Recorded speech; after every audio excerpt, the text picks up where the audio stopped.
واحد حب واحدة وخطبها، هما من عيلة متدينة. المهم كان متفق هو وخطيبته ان هما يخرجوا النهاردة.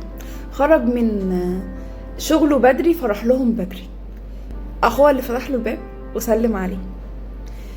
بعد كده جاي يدخل، قال له استنى لحظة واحدة عشان هما شكل البنات قاعدين براحتهم في الصالة. دخل البنات في الأوض وبعد كده دخله هو، وباباه جه يسلم عليه ويرحب بيه وجاب لهم عصير وكل حاجة والدنيا زي الفل.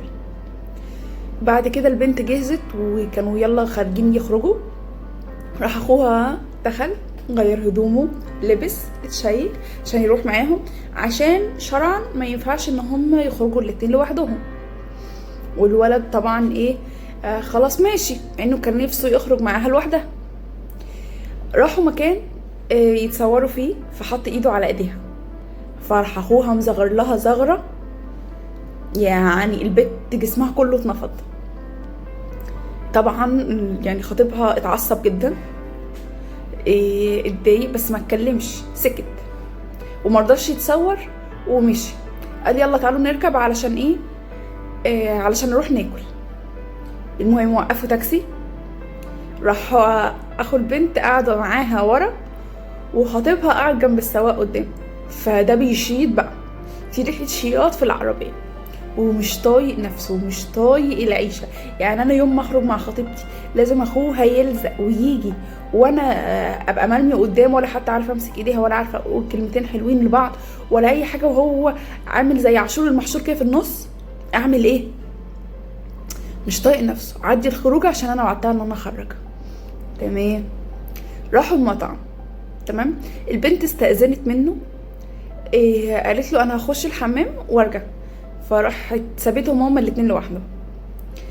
المهم اخوها الصغير، اخوها ده عنده 15 سنة، صغير لسه يعني مش كبير، وهما الاتنين كبار، يعني الولد حوالي 35 سنة والبنت 25 سنة. اخوها راح قال له لو انت كنت مسكت ايديها قبل كده فما تجهرش بده وخليها في الخفا. لو انت بتحبها اتقي ربنا فيها وما تصورهاش ولا تتصوروا مع بعض وتعلنوا كل ده على السوشيال ميديا.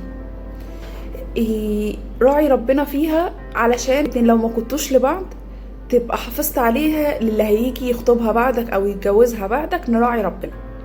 انا ما بطلبش منك حاجه، انا مش عايز اي حاجه غير انت تتقي ربنا في اختي وبس، مش عايز منك اي حاجه. راح قال له بس انا هخطبها. قال له ماشي، ما تعرفش، انت مش عالم الغيب، انت ما تعرفش ايه اللي هيحصل بكره. انا ما بطلبش منك غير انك تتقي ربنا في اختي وبس. ولو كان حصل قبل كده ومسكت ايديها او كلمته او اي حاجه حصلت في الخفا ما تقولش عليها وما تصرحش بيها لاي حد، ولا سوشيال ميديا ولا ما بين اهلها ولا ما بين اي حد. الكلام ده سر ما بينك وما بينها وما بين ربنا وبس. انا مش عايز غير ان اختي يتحافظ عليها.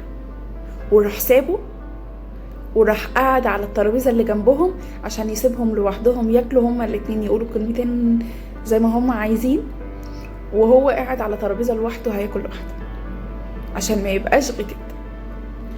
الولد بعد ما كان شايط ومش طايق نفسه من اخوها، لما سمع الكلمتين دول هدي.